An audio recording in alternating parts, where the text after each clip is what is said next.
the way. We're wanted men.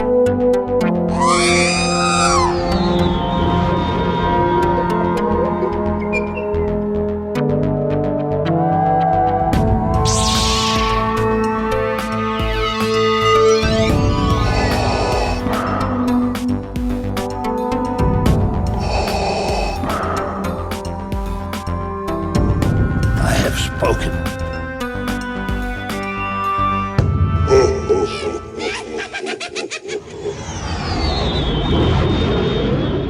Welcome to episode 174 of the Smugglers Galaxy podcast, your favorite Star Wars podcast for smugglers in the galaxy. I'm Glenn. And Jason, how hungover are you this morning? Not very. Happy New Year. Happy New Year. We hung out last night and Jason was like, I need time to get blood to my brain. So we recording a little late and yeah, whiskey and cigars and fire pits and what was that Disney Chronological or whatever? What was that game called? Something like that, yeah. Yeah. That was really fun. It's basically this game where you have these cards and they have events in Disney history and you've got to put them in order. And sometimes it gets really easy and sometimes it gets really hard. Yeah, it does. Because you could have a gap from like 1920 to 1975 and it's like, that's easy. And then when you get like the smaller gaps, I was getting a lot of stuff last night where it was between like 1960 and 1965. And they That's also Go ahead. include months too. Yeah. So something might happen in June of 1967 and then something might happen in November in 1967. And if you put it on the wrong side of that card, if you have that November card and you put it afterwards and you're completely wrong and you're completely off by just a couple months. Yeah. And our buddy Jordan was playing with us and he kept going, I wrote my thesis on Disney. So I know Disney. And he won. And he won. Yeah, he kicked all of our butts. I was one card away from winning, so. Well, that's just because we went to 15. Race. Well. So you're saying there's an asterisk over my near win? Yes. Why not? Lovely. How was your Christmas? Great. Yeah? Yeah. It was just a low-key Christmas. I got a bunch of Star Wars stuff. Got a bunch of non-Star Wars stuff. You got Star Wars stuff? I got Star Wars stuff. I got, let's see. Let me pull it up on my list. So first of all, Ralph went down to Walt Disney World for the holidays, and he picked up that holiday droid for me. Nice. So I have that. For Christmas, I got Mandalorian Season 1 in 4K. The full first season. And I went to Walmart to see if I can get Season 2, and Season 2 is already sold out in 4K. Wow. I think they're a very limited run of the movies. So I went over to Best Buy in Smyrna, and they had like 2 left. And so I picked up Season 2 there after Christmas. Yeah, I'm surprised that physical media is still selling out, but I guess people are learning that with the, download the streaming services, they can pull something off anytime they want. Yeah, I mean, it's just no guarantee that Mandalorian will always be on Disney Plus. They pulled Willow down after 6 months, and I know it's not an apt comparison to compare Willow with the Mandalorian, but it could happen at any time. And I wonder if Disney did that on purpose to make physical media sell better, or were they just being Disney? I don't know. It's become apparent that Disney Plus is lessen the value of Disney as a whole. Because everyone is just, I'll wait for Disney Plus. And all the movies are not doing as well. Because people are just waiting for Disney Plus. I'll wait for Disney Plus. Now I get what you're saying. But yeah, you're right. That's my thing when I'm thinking about movies. I'm like, well, how long do I have to wait to see it? Is it something I want to see in a theater, or can I wait for it to come on downloads? Plus, well, or it also stinks like because Oppenheimer or whatever is on, Oppenheimer. That was on one of those. I think it was on Apple, and then it's like $20 to rent. And I'm like, damn. You can just borrow mine. I have the physical copy. I guess it'll play on my PlayStation 4. Yeah, it's probably one of the best movies of the year, in my Really. opinion. Yeah. Yeah, because we were gonna watch it and we were like, yeah, it's 3 hours and it's like 7 o'clock at night. And I've always found it's funny how you're trying to find something on TV and it's like 7 or 8 o'clock and you don't want to watch something long and then you end up spending a half an hour trying to find something to watch when you could have spent the whole hour watching something. Yeah. Um, But prior to the pandemic, um, if you wanted to see something, you would have to go to the movies. There was no, I'll wait for Disney Plus. So right. if you wanted to see something, you had to go see it, or you have to wait a year before it comes out on DVD and digital. And now that's completely shifted, and it's affecting box office draw for the company itself. And then like, why would I go see a Marvel movie in the theater when I can just watch Loki on Disney Plus? Like, and it's just as good quality as the cinema stuff. So Right. it's just it completely devalued the entire company, and they're struggling with that. Yeah. I see that happening. And so I just don't know, like, so I have the first two seasons of The Mandalorian. I'll probably get Ahsoka, Book of Boba Fett, season 3 when those eventually arrive on 4K, because I'm sure since they're selling out, that's going to happen at some point. Yeah. I could see me getting Ahsoka if it comes out. Hmm. I still want to rewatch that as like a movie or, binge watch it to where you're watching 2 or 3 episodes back to back. Yeah, Because I think, just like Andor, when you did that with Andor, it just brought it to a new level. So what else did you get for Christmas? I got a Return of the Jedi t-shirt. Okay. Did it I have the bought right stuff on it? it's the teaser poster. It says Return of the Jedi. Okay, so it didn't have a tauntaun or a dat. No, no, it's not like that. I did when I was down in Orlando. When was I in Orlando? November. Yeah. I picked up a shirt for myself, and my wife said, because I was humming and hawing, should I buy this? It's one of those. It's the glasswares that I got with the that look like Yeah, shag. sorry. Yeah, it looks like shag, but it's not. It's that Jeff guy. He had as a shirt. It's all Cantina stuff. It's all in-universe Cantina stuff. There's no tauntauns or anything like that on the shirt. So I picked that up, and that'll be my Rogue Fun shirt. I also got. I'm wearing my. I am. The fun is with me. Or what does it say? I made this shirt. I am one with the Oh, fun, and the fun is with me. are you the one that bought that? I bought the shirt.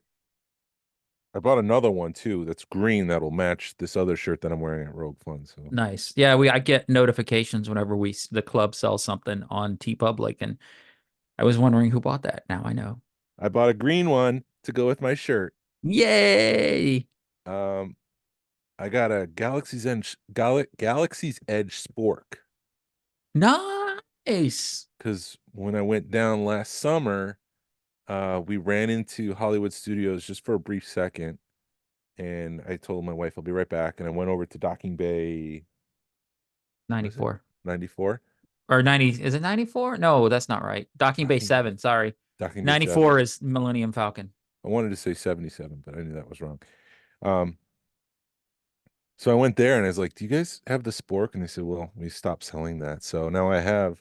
My wife was very thoughtful and she remembered that and she bought me the spork. Nice.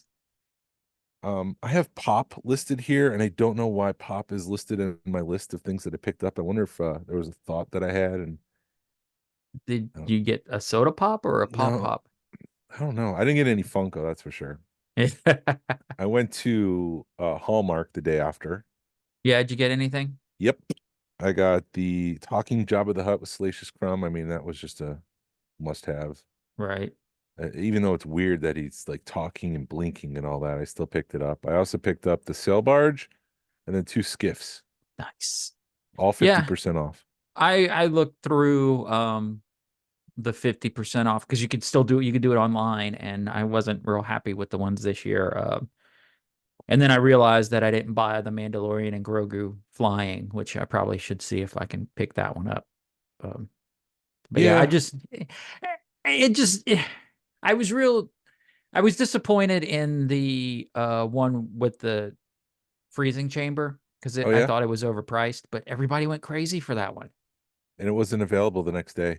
Right. So I mean, people like went for $65 ornament. People went ape crap over it. And then I'm seeing how much some of those ornaments are worth, and I'm like, but I'm just gonna hold on to them because like the talking ornaments, they're worth like $1,000. Yep. That whole set, which blows my mind. Um, and I've got the full set, and it I'm not gonna sell them, but I don't know why I keep pricing my collect. You just are always keeping a ticker in your head Yeah. of what stuff's worth. And I guess if it's like if I need something, I can sell that to buy it. I did go to Ollie's leading up to the holidays. I did pick up the archive edition of Leia in Bausch costume. They had the Power of the Force Black Series Leia with the ceremonial gown. I picked that up. I don't know if I could use that for custom. I also picked up another Grand Moff Tarkin. He's around here somewhere. And then they also had the 3 points. This was weird. It was a Walmart exclusive from 2016. They had Ponda Babas. And Really? so, yeah, I picked up one of those because now I'm, like I said, in previous episodes, I'm putting together a run of aliens from the cantina in 3.75 and opening them. So, You're um, what? yeah. Now that I finished the Black Series one, I'm putting together a 3.75 one. Why not? And then I'll start buying the 12-inch. They're not. Are they action figures, dolls? I don't know. And put together a 12-inch one. No, I'm being funny there. I guess they did, yeah. And you probably do that for cheap if you found them. I know they made Ponda Baba. They've made the Cantina Band, Figure and Dan. I don't know if they made anyone else beyond that. Mhm. And then finally, I was at Old Time Pottery. That's That random.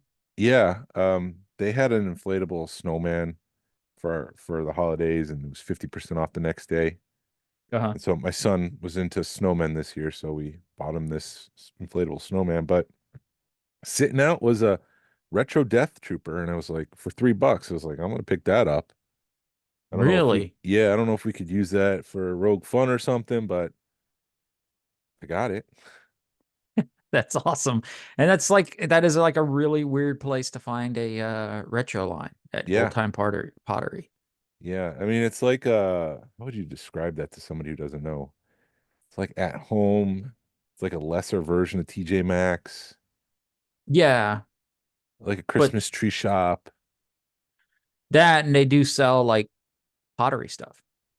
Yeah, If I want pottery, that's where I'm gonna go. But yeah, it is kind of a weird place to find it. But hey, yeah. why not? So that was my Christmas haul, which seems excessive, but it is what it is. No, dude, it ain't obsessive. It's How about you? how about me? Everything's fine here. So That's not what I uh meant. I as far as Star Wars goes, Mandy picked me up from Sideshow. It's Japanese inspired, but it looks very Mayan inspired at the same Yeah, time. Boba Fett bust from them. And then she bought me a belt, which has nothing to do with Star Wars, but it's a funny story because it's got a weird clasp on it. So I'm playing with it off of me and I'm able to open it up and take it apart. So I'm like, let me see if it fits. So I put it on over my PJs and then we can't undo it.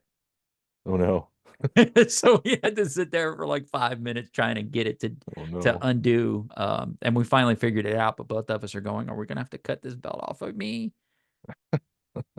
It was kind of panicky for a little bit. Yeah, So yeah, I was kind of freaking out. So but yeah, the only Star Wars thing I got was that Boba Fett. Actually, the only presents I really got were those, and then my daughter bought me a pancake mixer or pancake, you squeeze it and put the batter in it and pancake come out the bottom. yep. And then my other daughter was like, you need to quit buying stuff because you're really hard to buy to She's, shop for. or maybe you need to be more creative. You're right, exactly. Mhm. Be more creative. Do something weird. It's not Um, me, it's you. yes. So I got a ton of cash, which was kind of nice because your parents are just like, here's money. Hmm. So I got to figure out what I'm going to do with that. Yeah. And that was my Christmas. Yeah. Yeah, you. Yeah. I did So, but it dress up is, as what? it is fun because I know my like grandson, he got a bunch of Legos and they're all Star Wars. So I'm like, yeah. And he got a really awesome X-Wing from one of his other grandparents, and we had to explain to him how to build it. Mm, Not, just like, hey, do a bag at a time so you don't lose anything. He's 8, hmm and it's like, do a bag at a time so you can spread it out and you don't get stuff all over the place. And he's like, oh yeah, that's awesome. Yeah. But you did your Buddy the Elf thing? Yeah, I did my Buddy the Elf thing. I dressed up on the day before Christmas Eve. So I guess that's Christmas Eve Eve. And Yes. I went up to Krispy Kreme because they had Buddy the Elf themed donuts, Hmm. and nobody in the shop cared that some idiot dressed as Buddy the Elf was ordering Buddy the Elf donuts. There was just no reaction. They were probably like, dude, you're like the 10th guy to do this crap today. Maybe. It's becoming more and more popular to dress up as Buddy the Elf and just go out in the world. Yeah, I did notice that you looked like you had upgraded your uniform or costume. Um, just well, it depends on which photo you have because I did get the slippers, the shoes that he has with the little curl at the toe. Uh-huh. But I didn't wear those out because they didn't fit over my shoe. Well, the pants looked like they were better than last The year. pants were the same as last year. Oh, well, never mind then. So, but yeah, it was a good time, and there was a couple people who stopped and took photos. We did go into a Ross, and there was little kids, and they were just like giving me a side eye with a smile, like, "Woo, there's Ooh, Buddy." look, it's Buddy. Should I go So, talk to him, or is mom gonna freak out because this creepy guy's yeah, I got he's to keep dressed my up as distance Buddy? because I don't want anybody to think that I'm doing something. There's nothing worse than being that guy. Yeah, And you're totally being innocent, and you're just like, I'm being that guy. but we did eat at Panera, and we were walking You out. ate at Panera? I What? went to Panera at lunch that day. I know it's groundbreaking. It's never happened Okay, so before. if you hang out with Jason at any length of time and it gets lunchtime, that's his go-to is Panera bread, and he will die on that hill. He's like, I need Panera bread. And No, it's not like that, but it it's is almost this, it's two it's top steps down three. from that. It's top three. It's top 3. Even Shannon's like, your wife is like, I don't know why he likes Panera bread. Harrison's the same way. My son, That he loves Panera bread. he loves Panera bread, and we get the same thing too. So I guess the apple didn't fall far from that tree. But yeah, we did go to Panera, and it was the one up in Cartersville. It's kind of odd because it's like a self-standing one. It's not connected to a shopping plaza or anything like that. So I'm walking out to my car, and someone comes out from the side of the building, like where the drive-through is, Hmm. to get a photo with me. It was an employee. I'm like, where did he come from?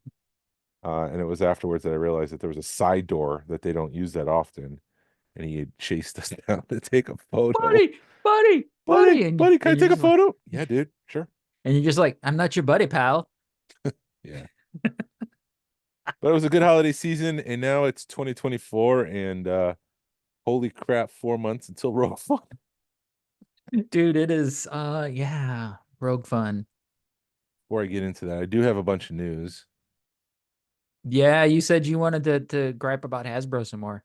Yeah, we were talking last night. You said you wanted a little keypad that you could have sound bites loaded into, and then the one that you wanted was like Jason's dumping on Hasbro. Time to dump on Hasbro. Time for Jason to dump on Hasbro. So They, we had talked before the break, before the holidays, that Hasbro was laying off 1,100 people, and I'm not really going to go back into that whole part of the story, but following that announcement, they decided to re-release old HasLabs. So yeah, what was up with that? they had the Hero Quest game system, the Transformer Victory Saber, the Proton Pack, the Unicron, and Sky Striker. So no Star Wars related items from HasLab was available, but it seemed like a December meeting, like, hey, can we get any more money before the end of the quarter? What can we do? And someone's like, well, we've got 8 Victory Sabers in the closet. Great, list it. Let's squeeze the profit out. Get rid of it. Yeah.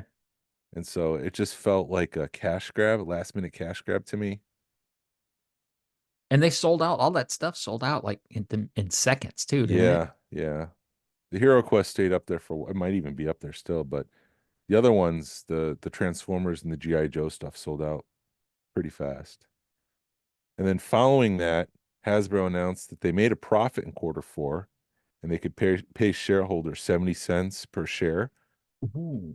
So it tells me that the focus of Hasbro is not its employees, it's not its fans. The shareholders come first because the executives want to keep their job. And if you go back and look at the press release that Chris Cox issued to announce the 1,100 uh, layoffs that they had, he talked about the layoffs as if it was just a lever and a machine Right. for profitability, and it just felt so cold. Mhm. Come to find out that Chris Cox, the CEO, will receive a $9.44 million bonus this year. Deborah Thomas, the CFO, made a $6 million bonus. And Cynthia Williams, the CEO of World of Warcraft, which is a subsidiary of Hasbro, will receive a $6.55 million bonus. If you would tally that together, that's over $20 million, which probably could have been used to save 1,100 jobs. Yeah. You can't say that layoffs is a last resort when this is in addition to their salary. There's Right. $20 million in bonuses issued. That's a lot of freaking money. And so it's an ethical question. Yeah, yay, capitalism. I'm not anti-capitalism, but I'm, sort of like anti-runaway capitalism. Like when the people are thrown out in front of a bus so a CEO can make millions and millions of dollars, that's when I'm like, it's an ethical thing. Like, is that really worth it? Right. No, I agree. I mean, how they could have forego half of that bonus and still save some jobs, and still had a lot of money in their pocket. But I know, Absolutely. a lot of CEOs, it's like that with every company, and it sucks when you don't realize that I could still have it doesn't I'm sure the money matters to them, but you know, it's a drop in the bucket compared to somebody losing their job and then not Yeah. having a way to support their families. And I think it'd be wise for a company like Hasbro, who claims to be fan first, to take lessons from what movie studios have learned, or some of them have learned throughout the past 20 years with comic book movies. Is the closer you are to a comic book when you make your movie, the closer you are to that source material, Mhm. the better the movie does. The further away you get, like the Morbius, um, the worse it does. And because you're taking care of the fans first. You're honoring what made those comic books great in the first place. You're honoring the thing that caused the inspiration for your movie. You're Mhm. not changing it too much. You're taking care of the fans. And because it's so good, because those comic books are so iconic and the stories resonate for more than 40, 50, 60 years, um, the people who are seeing this for the first time say, oh, that's pretty good. So if you take care of the fans, if you truly, honestly, genuinely take care of the fans and not say that you're taking care of the fans by making things that are just, here's another clone trooper, here's your 50th clone trooper for the year. I think that the bottom line will take care of itself. If you take care of the fans, the bottom line the fans will take care of the bottom line. Mhm. No, you're right. Because I know we keep griping about the those holographic figures, and I've seen the Bo-Katan out a lot, and Yeah, I looked at it, and it's a bad looking figure. I mean, it just there's no appeal to it. You see all the hinges and stuff in it, stuff that's hidden when it's yeah. a complete figure, but when it's see through, you see it, and it's like they didn't clean any. It just doesn't look right, and it's like a $35 figure. So yeah, you're right. If they would give us what we want, we'd still support it. I don't know. Yes, it's aggravating. And there's a lot more. I think other toy companies are going to come in and swoop up what Hasbro is. The pick up the pieces, because I mean Yeah. there are other options to buy Star Wars toys out there. You're going to pay for it, but Hot Wheels has got stuff. You got the FH SH Fig Arts. that's Yep. from Japan, you're going to pay $100 a figure, but in my opinion, it's kind of worth it because they are awesome figures. Yeah.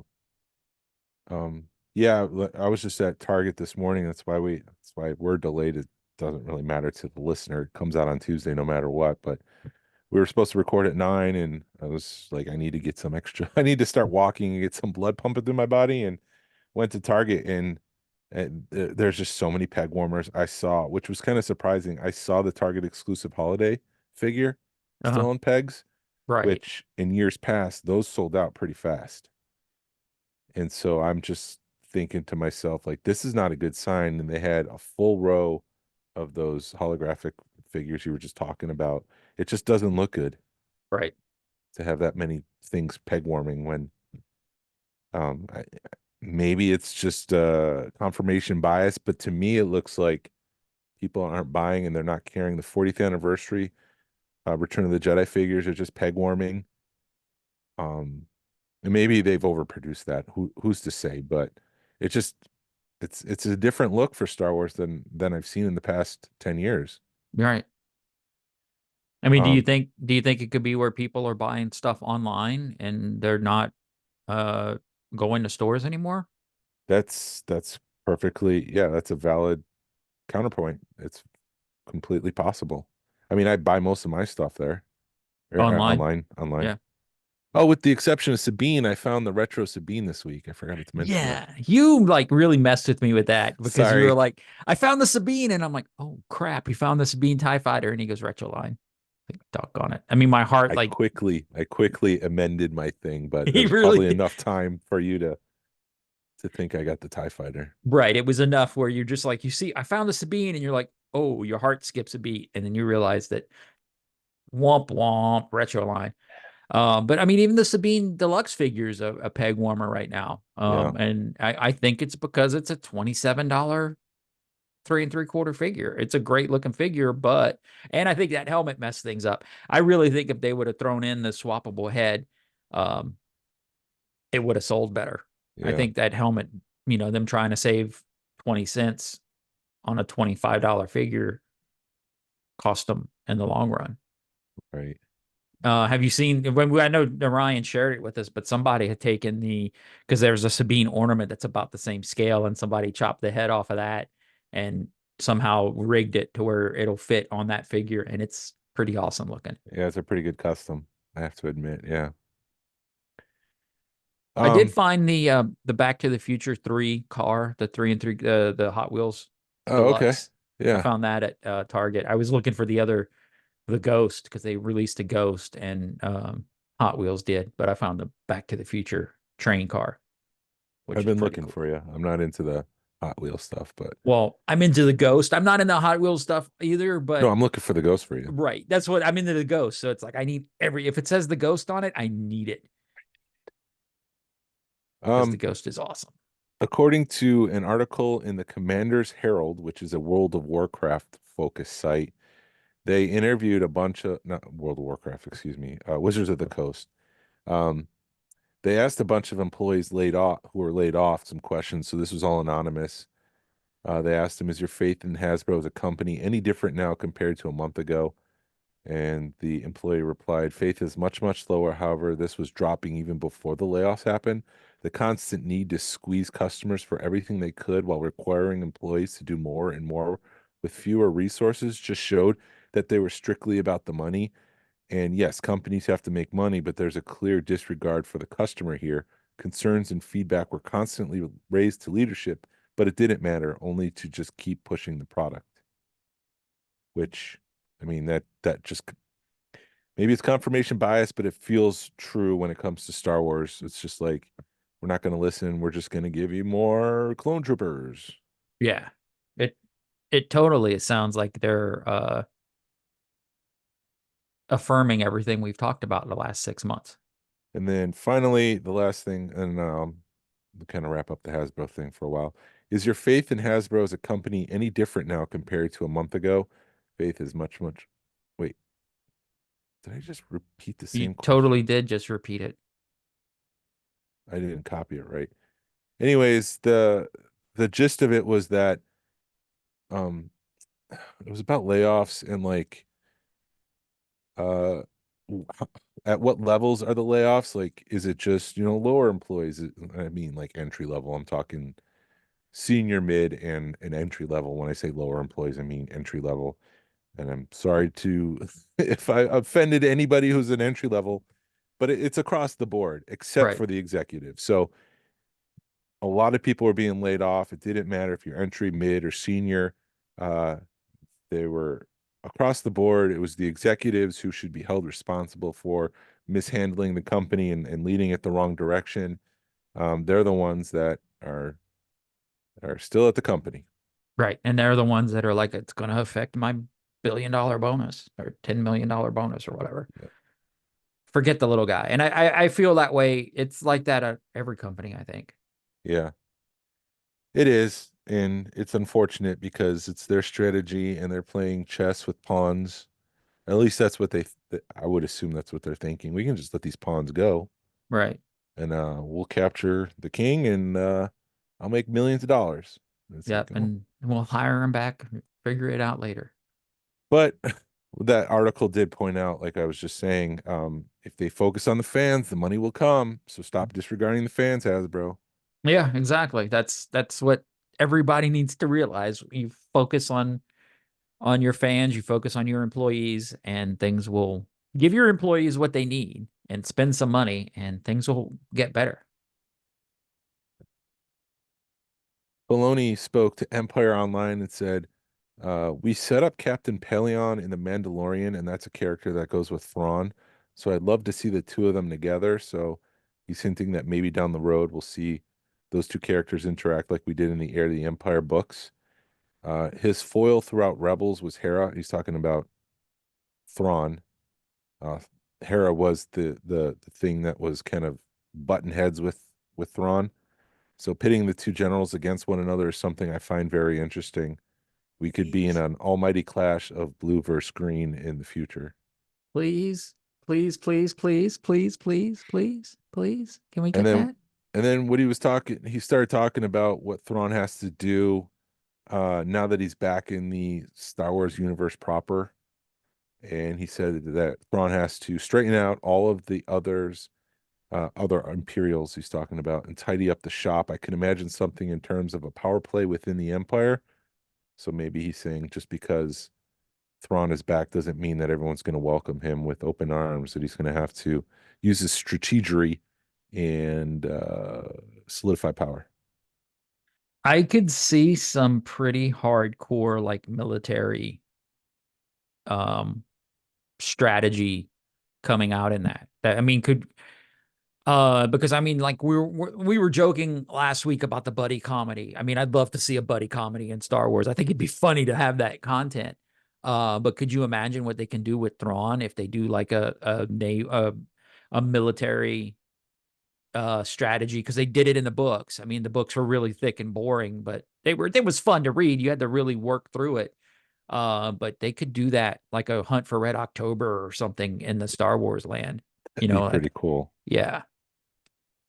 I'd never considered like a, a Tom Clancy sort of Thrawn narrative, but I think that'd be pretty exciting. Yeah. I'm Hopefully that wouldn't abandon fans, but I mean that'd still be pretty cool. yeah, I think they need to get I've said it before. I think they're working at getting away from from the Skywalker saga, but they need to do it faster. A lot faster to get some fans back, because even the Mortis trilogy that they're hinting at, or the Mortis arc or whatever, is I think's gonna, as much as we want to see it, we don't understand it and we're nerds. Yeah. And I like when they bend the genre a little bit because the Zillo Beast was like a Godzilla monster mashup in the Clone Wars, and I thought that just excelled. So Yeah, I would like to see something more like that in live action. maybe we will. Well, I mean, I just hope that their failures, or the perceived failures of Ahsoka and Andor, and because it doesn't hinder the future. Let Dave Filoni go and let him still produce stuff, and Yeah. I think it'll work out.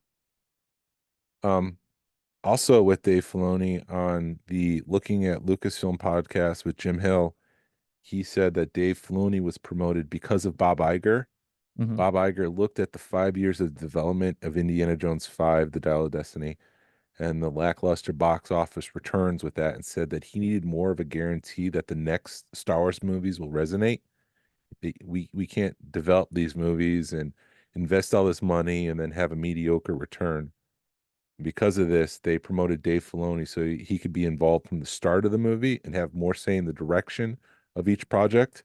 Hmm. And I think just because he's the heir apparent to George Lucas. He was trained by George Lucas. He understands all that stuff about the Force and what George was doing with mythology, that he was the right person to be promoted to that VP of creative, whatever it was. Yeah. And yeah, I think that's the right move. But it was because of Bob Iger that Filoni was promoted. Um, and then he also alluded that Indiana Jones 5 has a black eye and that somebody needs to take responsibility for that. And instead of falling on Kathleen Kennedy and Carrie Beck, the blame might fall on James Mangold.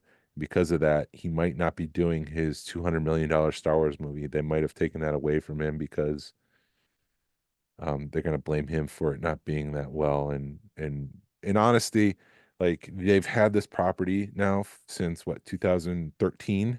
Hmm. They've had control of Indiana Jones. They should have released comic books. They should have released video games. They should have done something to keep Indiana Jones in the forefront to kind of build up some hype for Dial of Destiny, even though it was what almost 10 years away from when they purchased Lucasfilm. Like they should have done something instead of just dropping it in the middle of summer and saying, go see this movie. Right. Because people are like, Indiana Jones. I mean, I enjoyed it. But yeah, you're right. You've got that would make perfect sense because then you even if you drop a comic book, how much does it cost to produce a comic book versus a movie? Yeah. And then you have hype, and then you have hype for the toys, and you have hype for the movie, and you got to spend money to make money. And if you invest $1 million in a comic book, it may have saved the franchise. Hmm. And And I don't think it's a bad movie. I mean, so you're talking, yeah. So that was the director they're pushing it off on. yes, And I don't understand why they would do that because because they don't want to do that to Kathleen Kennedy. I don't think you can really because of the way things are the atmosphere or And it with the wasn't, way it movie sounds, theaters are, you know? yeah, and it sounds like in the middle of production, in the middle of building sets, Steven Spielberg just said, no, I don't want to do this. And so they were just left to be like, well, what do we do now? And they brought in James Mangold to essentially save the movie because I think the movie's a great movie. Right. And so I think what he did was great. I don't think it's fair to uh, um, pin the blame on him when there was other elements at play that just didn't help, you know, make a good box office return. Right. No, I agree. I don't think it's his fault. You can't blame him. Um, have you been following what was happening in the graded comic book world? No. So I was gonna include this story because when it first broke, there was a lot of questions, and I thought maybe it might relate to graded Star Wars action figures, but doesn't seem to be. Because what CGC, which is the comic book grading company, you can get something recased. Uh-huh. And so it turned out that someone found a way to crack open a 9.0 comic book, pull the comic book out and replace it with an 8.5, and then they would reseal it, and then they would send it to CGC, and then they would take that 8.5 in a 9.0 case and regrade it 9.0. So suddenly that 8.5 comic book becomes a 9.0, and then they start selling it for like $20,000 where it normally would be selling for like $7,000. Right. And so a lot of people started going through the CGC archive. They started looking at comic books and they were able to find a couple comic books that this has been done to. And so CGC has come out and said, we think this is going to affect a couple hundred comic books. I think they figured out who's done it, so they're going to stop grading that stuff. CGC also said that they're going to reimburse, or how did they say it? It was like monetarily take care of people if Yeah, they because were that's fooled by that's this. that's your word. Yeah. That's everything in the grading industry. Yeah, but they were able to find, the creases in one comic book, and in an 8.5 Hulk, they were able to see like a crease that was in one, and then now it's suddenly in this recase 9.0, and you could see the exact same crease. So Oh. yeah, and I thought at one point maybe someone figured out how to do this with Star Wars action figures, but there's no recasing those. Right. So it's not really, it's more of a comic book thing. So was it able, they were able to reseal it? I mean, I have to look at my graded They comics and So they haven't really gone into what has happened, but mhm, they suspect that someone has figured out a way to crack open the case, mhm, pull out the true 9.0, and put in an 8 or an 8.5 graded comic book, and then send it off to CGC and say, "Hey, can you reseal this?" And in the notes for the comic book, the grade, it's 9.0, but it also says reholder, mhm. which is the way of saying like we've recased this. Okay. And so that's how they were able to figure out that it was a couple hundred comic books that's been affected by this. Wow. That that's some really shady stuff, man. That Yeah. because I know, thinking back like years ago, I was at a comic book store and they had a graded comic that had fallen off the shelf and cracked. And the guy basically said you can send it back to him as long as the comic book can't be removed, they'll recase it for like $20. Yeah. Well, it looks like someone's figured it out. Wow. Because Yeah. yeah, there is no way you could physically take a figure out of a and recase it, but take a figure out of a graded case and recase it, because you're destroying the case to put that in there. Right. So they haven't gone into specifics as to how this has been done. They probably won't share that, because if they share that, then more people Right. will try to get away with it. Well, they're And now that they're aware of it, they're gonna regrade that. right, You know, they would at right. least take a look at the comic. I mean, I would. It amazes me that they would just blindly recase that comic, and not at least attempt to regrade it or at least have somebody look over it. That was part of the criticism, that they weren't that careful Hmm. with these reholders. They must have just assumed that people can't do it. And so Right. we don't need to focus on making sure that this is the same comic book we graded before. Hmm. Um, so what's his face? Tamora was being interviewed about Book of Boba Fett season 2, and or just interviewed in general, and they asked him about Book of Boba Fett season 2, and he said, "I don't know what's going on there. We're coming out of this downtime period, so I think everyone is just settling back in, and it all goes back to budgets and what they want to do and how much the thing costs. I really don't know. Judging by the fans I've met, they all want a season 2, but I don't know if that what's going to happen." He also went on and said that he was a little frustrated that Mandalorian took center stage during the middle of the show, and that people enjoyed that. Yeah. I thought he was a little bitter, which I think is fair. I think Yeah. his story was mishandled. I agree. I think that the Boba Fett, it was not what we wanted. We still enjoyed it, but it was not what, I was expecting to see him kicking ass, not an interrogation. Not I would expect what we had out of Book of Boba Fett out of a Grand Admiral Thrawn movie, not out of a Boba Fett movie. Yeah, Because I mean, seriously, if they took Boba Fett out and put Grand Admiral Thrawn in, we would all be like, "Oh my god, that was awesome." yeah. I think we're going to see Boba Fett at some point again, whether that's the Filoni movie or in a future episode of Mandalorian or Ahsoka. But I do think he's not done. I don't know if we're going to get a season 2, even though at one point there was a poster that said season 2 Hmm. was in production. There's so much fans made stuff out there that people think are real that That's I true don't too. trust any of that. I had somebody was like, "Oh man, did you see that Vader thing that Disney Plus is going to put out?" And I'm like, "What do you mean?" He's like, "I saw a teaser poster and it's all fan made. I mean, it's very well done, but it's all fan made stuff." Right. And then finally, according to Entertainment Earth, pre-orders are set to open for something new on January 24th at 10 a.m. The description read, What's new? Well, it's out of this world. It's very out of this world. If you're finding this wait so very far, far away, sign up for a reminder so you can see these action figures as soon as we can share them. So maybe this is some sort of Black Series Thrawn. Hmm. Maybe those Van Halen Stormtroopers. Are we getting those in Black Series scale? Maybe Captain Enoch, or maybe an Ezra. Find out. Interesting. I wonder. So you said it was in the end of January. I January wonder 24th. if they would mess with everybody, and then it would be the Sabine and Chopper for HasLab. I'm trying to think that through because I didn't consider that.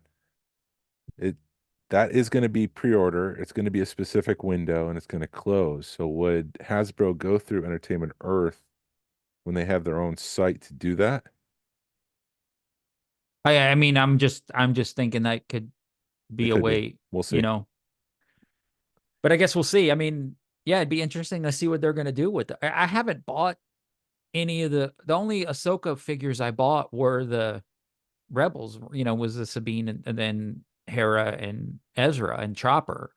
But I mean, I would buy the Stormtroopers. Hmm. I don't think I necessarily need a Thrawn from Ahsoka because I've got the Thrawn from Rebels and they look pretty good, Hmm. you know. I don't know. I'll see. Well, I guess we'll wait till January 24th and see Yep. what they're gonna do.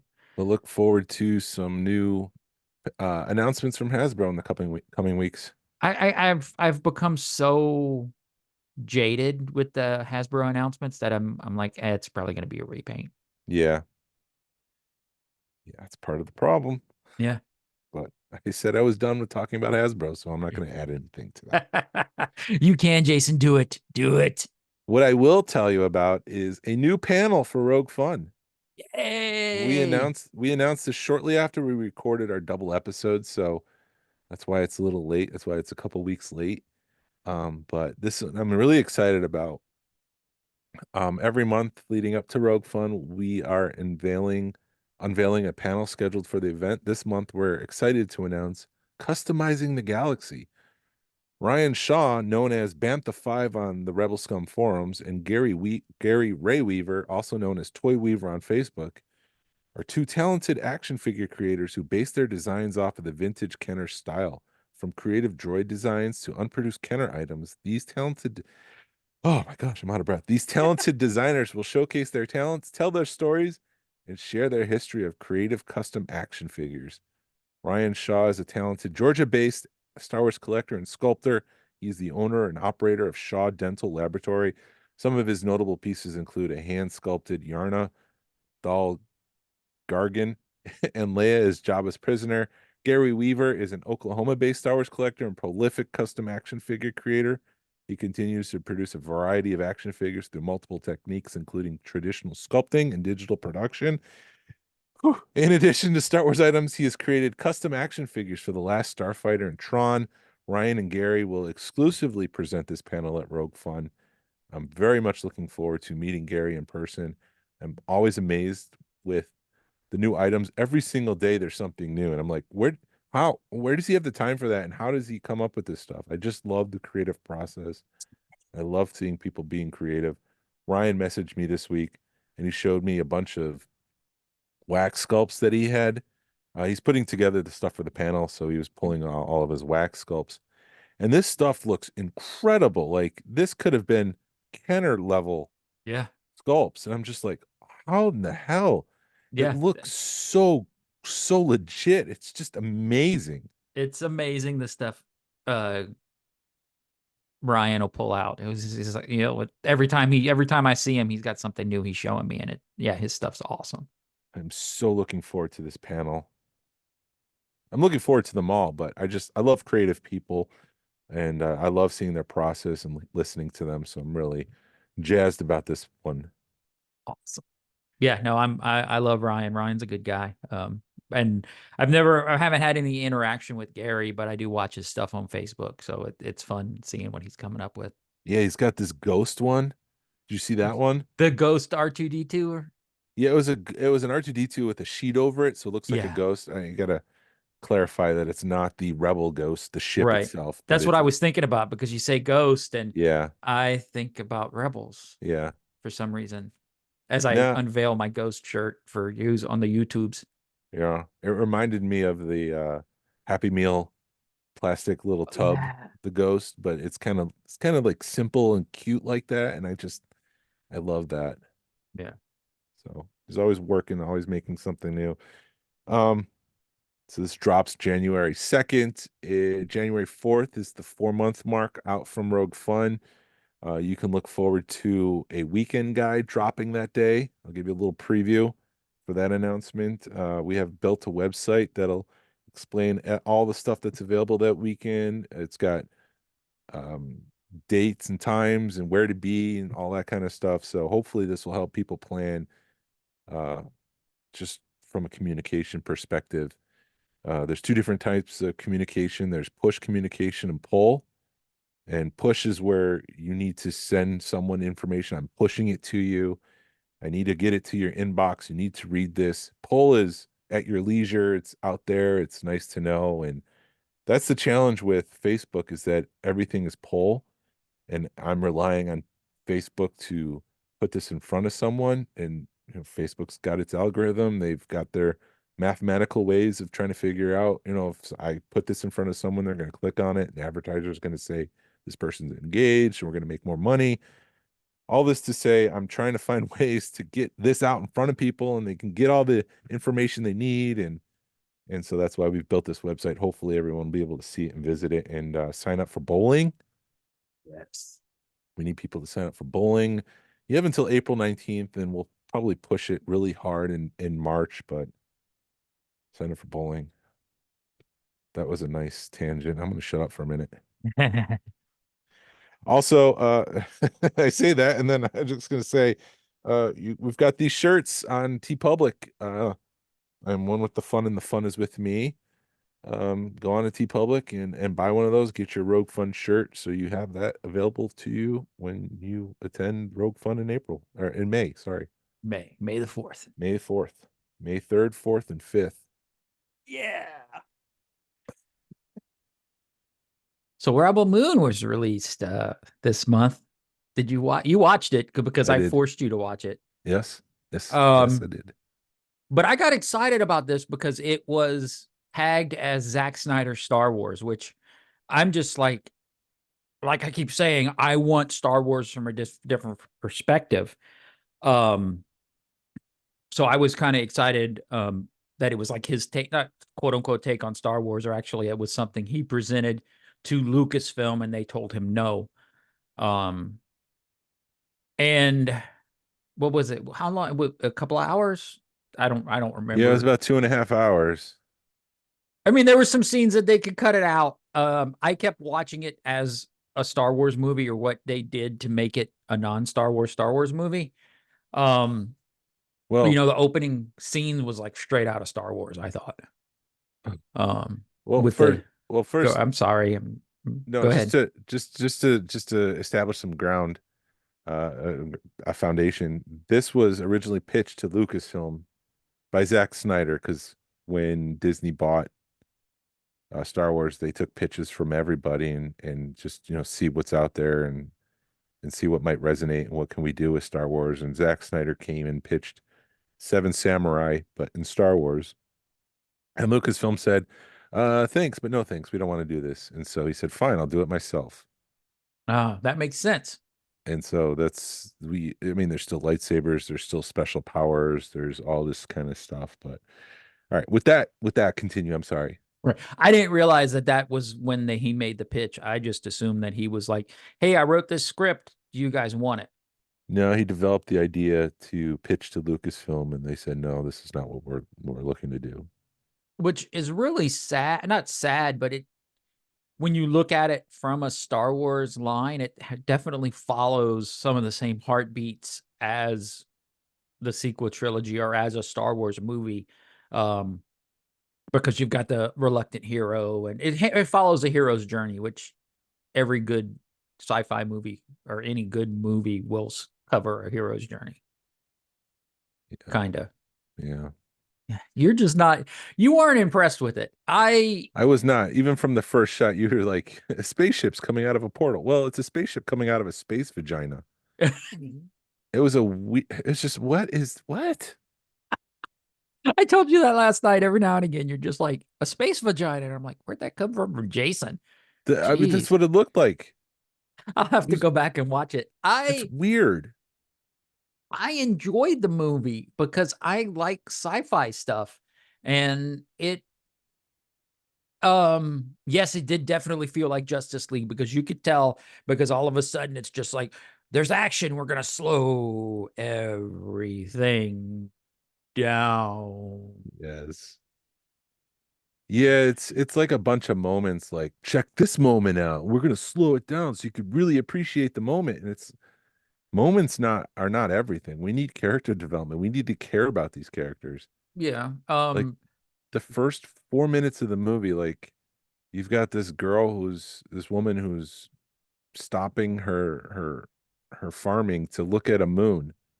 And then you've got this guy looking at the girl or the woman, and I'm just like, do something. Show me some action. So show me some character development. It's not interesting to watch someone watch something else. Yeah. And then I'm watching it through, like, because I knew we were going to talk about it. So you're watching it through those eyes, and then you're like, you know what? This has got like some very slow development. Some, like, I feel the same way watching this that I do sometimes watching Star Wars, where it does have the slow grinding scenes, and you just got to get through them to see what's going on with the next one. Yeah, I love your face. You're just like, to me, it felt, I had the same feelings as watching Star Wars in it sometimes, where it's just like, come on, let's get with the action. Um, but yeah, the Zack Snyder, let's slow everything down to show you the action, got tiring. I got tired of it in Justice League. And it didn't feel right in a spacey type movie. Um, the not space Nazis were, I mean, I thought it was an interesting take on like the space Nazis or whatever, they were wearing like Nazi style Yeah, uniforms, yeah, which is sort of what I think George Lucas was going after for the stormtroopers, were sort of that same, fear inducing thing. Um, I didn't, I think it, there were some parts where, yeah, like there was one scene where the woman comes out where she reveals herself as, I was more than just whoever, where they want to basically, sorry, if you've got kids in your car, 3, 2, 1, gang rape that young girl. I thought that was a little bit over the top, but you know, that made me very uncomfortable, yeah, that scene. yeah, And then when it was like this, anyway, and then when she comes and rescues her and shows who she really is, and it's like, I can take on like 30 armed men and kill them all. And then all of a sudden it's like, oh, now the town wants to, as soon as like she kills the last person, the town shows up. It's like, really? It took you that long to figure out what was going on in there? yeah. I thought it was lazy and not well thought out. Because we've got this woman who is living in this village. She doesn't seem very happy. And then we cut to the scene where there's a father-like figure, and she says, the past 2 seasons, I've never been happier. And I'm like, there's no evidence in anything that I've seen up until this point that this woman is happy at all. She Yeah. looks miserable. I mean, one of the first things we see is her struggling to dig out a rock from soil. Mhm. There's nothing happening. Even in this dance sequence where the villages come together and they're celebrating and they're having a great time. She's the one that seems conflicted and torn apart between two different paths in life. Mhm. Yeah.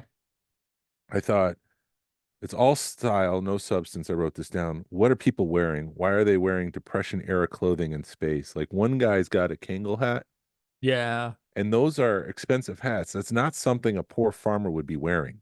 Mhm. It's just like, this is a cool idea. Let's do it. Mhm.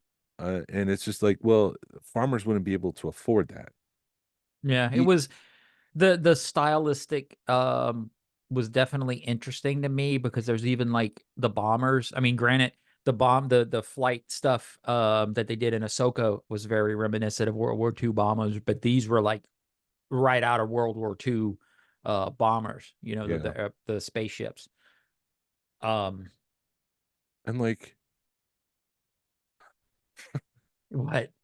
Say it. uh, yeah, like the Space Griffin scene. So it's like it's like the Seven Samurai. Mhm. And so they've got to go out, and so the Nazis have come and said, we want all your grain, just like in the Seven Samurai. And they have to go out and defend their village by hiring some mercenaries to come and teach. Either it's like the Three Amigos too, and Bugs Life. They've got to train these people to defend You know how I knew themselves. that? Do you know how I know that's a male plane? I forget this line. It's been a while since I've seen Three Amigos. You see its little balls? Mm. Anyway.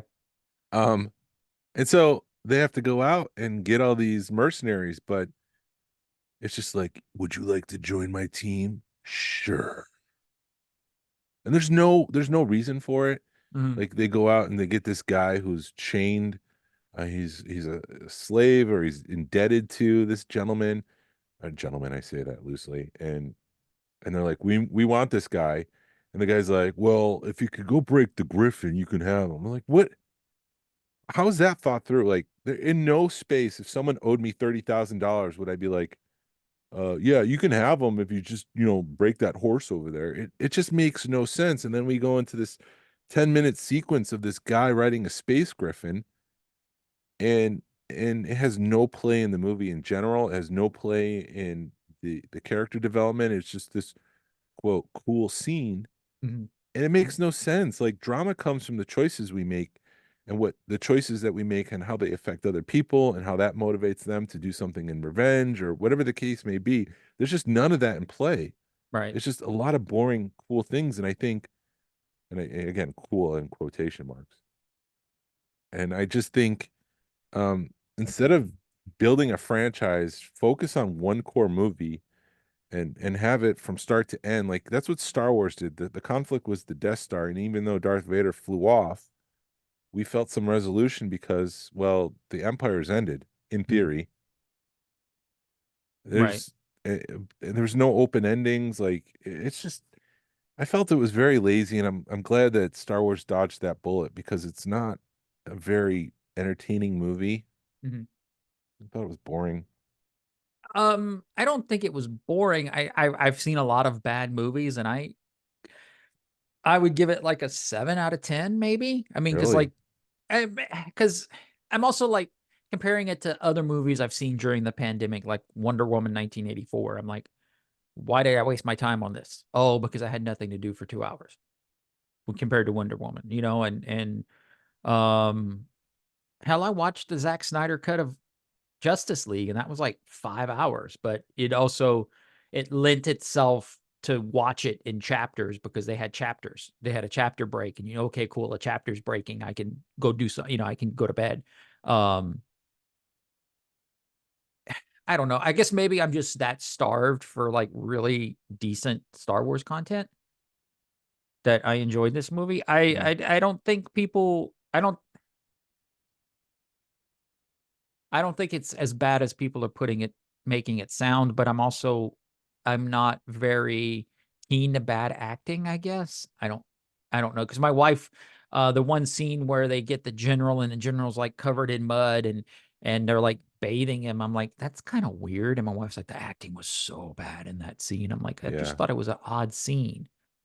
Um, and Yeah. then Well, the thing, go ahead. yeah, I think that's your senses saying, you said it's an odd scene, but I think your senses somewhere in the back of your mind, you realize it's not really well thought out. Something was off with that. Right. And yeah, I maybe that's probably what yeah, you're right. The thing that threw me off really bad was Charlie from Sons of Anarchy. It's like, is that his real accent, or is he doing that bad of a Scottish accent? He is from the UK. Okay. We did I, try to look that up, I think it was Irish. but it's like, what is that his real accent, or is it just that bad? Because it just felt like a very bad accent. Yeah. And maybe because I don't know, because in the Star Wars universe, things aren't Americanized or humanized as so it felt like they were trying to humanize stuff too much, make it more maybe relatable, and it just didn't work. Yeah.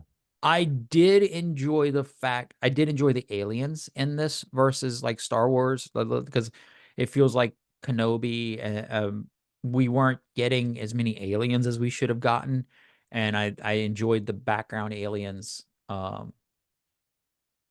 in this movie. Um, the background actors, I guess, I don't, you just kind of look at me like what the hell are you talking about? But it felt like the depth, there were like parts where he spent a lot of time with the depth and then parts where he didn't give a crap. And the background aliens and stuff, I think is stuff that was well thought out. Yeah, I wrote down it's a movie of moments that carry no emotional weight. Characters are introduced without any reason to care.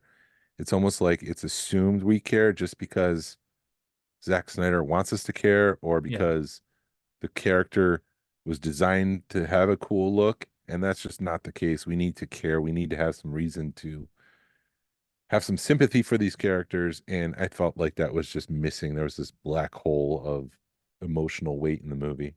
Yeah, and I can agree with that because it also kind of happened with like Justice League. It's like when he introduced Aquaman in Justice League, it's just like here's a bunch of water and there's Aquaman, and you're Yeah. like, what's up with what? Huh? Huh? Just And because is not enough reason to care. yeah, I mean, all in all, I am looking forward to the other movies. I mean, am I looking it through the lens of I didn't pay for it? I didn't pay money. If I think that also took a lot. Now that you're getting stuff on streaming versus going pay $30 to watch it in a theater, um, am I looking at it through that lens? I mean, technically you paid $12 for it. Actually, is it net on Netflix? It's on Yeah. Netflix right now. Yeah. Netflix has gone up to like $25. Jeez. Well, Yeah. you said $30 in the theater. You paid $25 Yeah, to well, my watch it. wife watches the crap out of Netflix, but Oh, it's worth it then. yeah. I mean, I She would have. Oh, sorry. no. She watches stuff during work. She's got one of those Amazon Alexas that have the screen on it, so she just watches stuff all day long. Hmm. She's working, but she's watching stuff at the same time. I would have given it 3 out of 10. It's not like I'm having fun tearing the movie apart. There's a lot of people who put time and money and artistry. They did their best. A lot of visual effects. But I just don't. I'm I sorry. I don't. thought the visual effects were pretty awesome. Yeah. There was some scenes where you just like, oh man, they really um didn't have the budget for this scene. But all in all, I thought it was good. Yeah, I thought so too. As far as visual effects, I thought the visual effects were great. There's a lot of people who invested their time. I just think that it wasn't well written, Mhm. and I think that's a big problem. Like, so they have like a lightsaber like thing. Well, it's not a Star Wars movie, so why don't you come up with some sort of cool weapon instead of just blatantly ripping off the Star Wars at that point? Yeah, I think it would have been fine if her lightsabers, her samurai swords didn't light up, and I think it would have been just fine. Yeah, like I don't know. I don't know. I didn't enjoy the movie as much. I can't believe that they plan on making three more. They've already made one, but I can't believe after that they plan on making two more. Yeah. This is not an Avatar. This is not a Star Wars. This is not I think the one of the best sci-fi movies that came out this past year was The Creator. That is By on my list. I plan on watching that this weekend. I think I have it. Where is it? It's on Amazon right now, I think. I have the DVD somewhere. Yeah, but it Maybe is it's in the on other room. yeah, it's on Amazon Prime, so I plan on watching that this sometime this next couple of days. Excuse me. Uh So we'll see. Yeah, so I'm looking forward to that movie because you really enjoyed it. So I'm looking forward. You've given it some good reviews, so I want to watch that, and then maybe we could talk about that next weekend. But I like sci-fi stuff. I enjoy sci-fi stuff. I thought it was an okay sci-fi movie, or a well okay, better than average sci-fi movie. But maybe, like I said, it's the fact that I'm starving for Star Wars content. I've Yeah. always been starving for Star Wars content. Um, and maybe in my mind, I'm like looking at it as this, is it's Star Wars adjacent. I was being snarky and I wrote because the big thing was like release the Snyder cut of the Justice League. And Uh I was being snarky and I said release the intelligent cut of this movie. huh. Yeah, it's just not for me. I can't believe that there's also like a longer version that's got more violence and more sex. Like that's not gonna fix your problem, dude. No, that Release movie doesn't release need the more cut with more violence. character development. It doesn't need more violence or more sex. What are they going to have more guys running around without t-shirts on?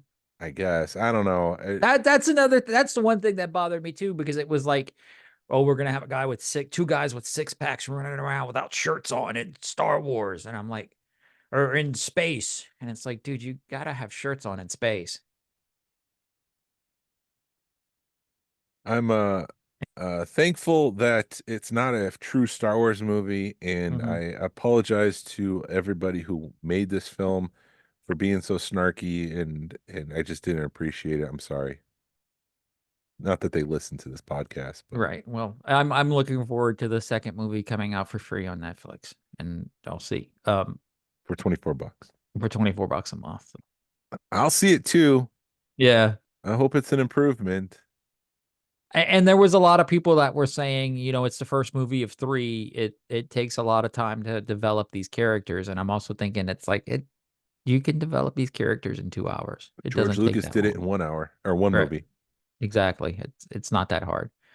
Um, yeah, I just don't want to poo-poo it anymore or talk, but Okay. it does. I'm good I with don't that. know. It felt also kind of felt a little bit far-fetched that this girl was like, "Oh, I don't." God, now you got me doubting it.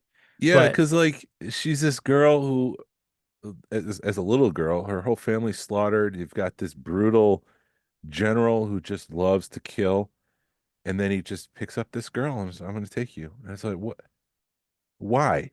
mhm. Why? You just set up this guy's brutal and he kills and he just loves killing and he gets off on killing and then he's just I'm going to pick up this little girl and take And I'm her. gonna raise her as my own and then train her, and I'm going to suddenly show love.